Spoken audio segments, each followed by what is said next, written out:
আজকের পৃথিবী যেখানে আমরা বিভিন্ন সুযোগ সুবিধা ভোগ করছি, সেখানে একসময় এটি ছিল এমন এক অগ্নিগর্ভ যেখানে জীবনের অস্তিত্বের কথা ভাবাই যায়নি। এই পরিবর্তনের পিছনে প্রকৃতির নিজস্ব বিবর্তনের কারণগুলোই কাজ করেছে। পৃথিবী সৃষ্টির পরপরই এটি ছিল এক অত্যন্ত উত্তপ্ত এবং অস্থির গ্রহ। আগ্নেয়গিরির অবিরাম অগ্নুৎপাত, ভূমিকম্প এবং উল্কাবর্ষণ ছিল নিত্যদিনের ঘটনা। কালক্রমে পৃথিবী ধীরে ধীরে শীতল হতে শুরু করে।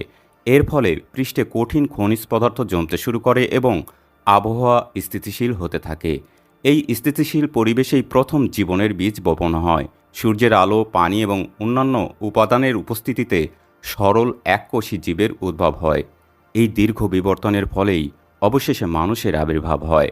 মানুষ বিজ্ঞান ও প্রযুক্তির মাধ্যমে পৃথিবীকে আরও বেশি শান্ত ও সুন্দর করে তুলতে সক্ষম হয়েছে।